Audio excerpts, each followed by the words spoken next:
Hey everyone! Welcome back to my YouTube channel. This is me again, MJ Vlog.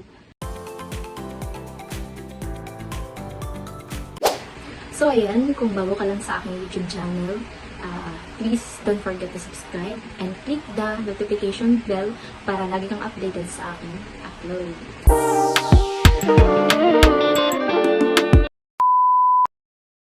So for today's video, isi-share ko lang po kung paano ko nakilala ang Rochelle. So ayan, just keep on watching.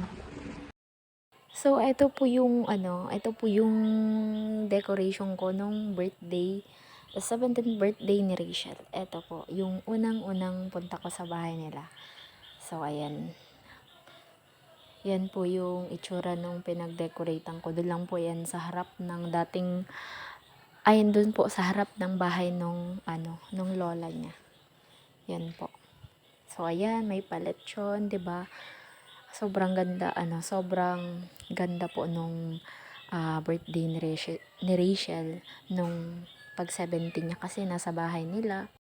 Then, ito naman yung next, yung second decoration ko sa bahay nila Rachel. Ito po yung cutting ribbon na ng bahay nila, 'di ba? Bongga yung pa-decoration yun sa bahay nila. Yan, sobrang ganda po. Yan, yung unang-unang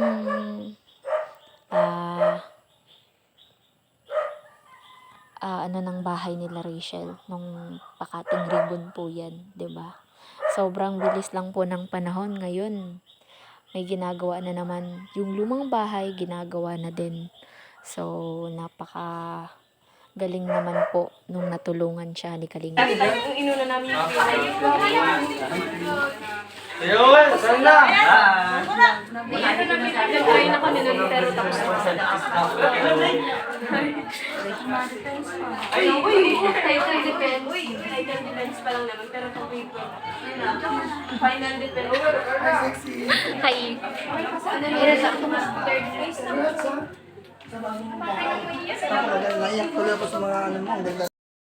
Then, eto naman po yung sa celebration nila sa isang resort ng 100k subscriber ni Rachel, then yung 200k subscriber ni Roel, 'di ba? So, ngayon si Roel is naka 300k subscriber na. Then, si Rachel naman siguro ang susunod para maka 200k subscriber. 'Di ba? Sobrang bilis lang po.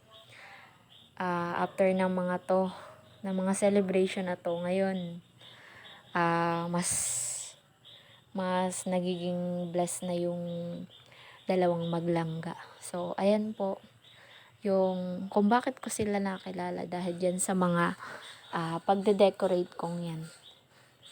Ayan. Yung mga pagkain. Yan.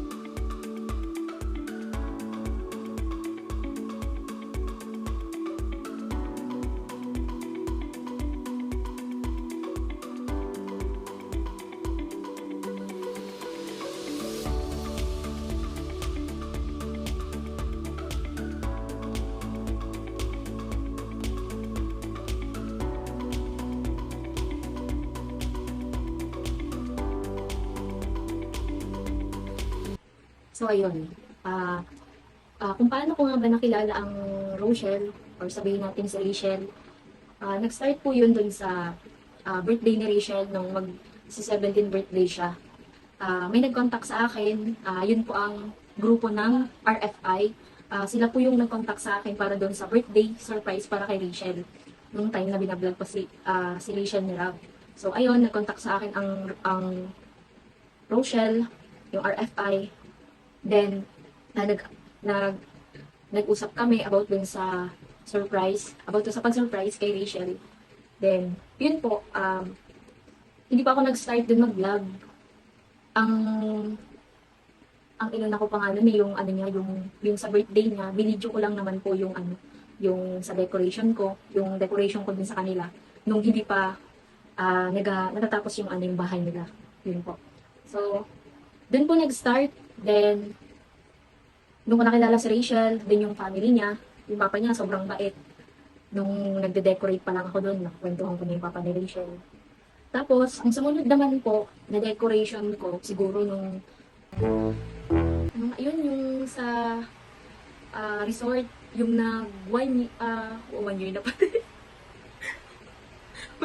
nag 100k, excuse me.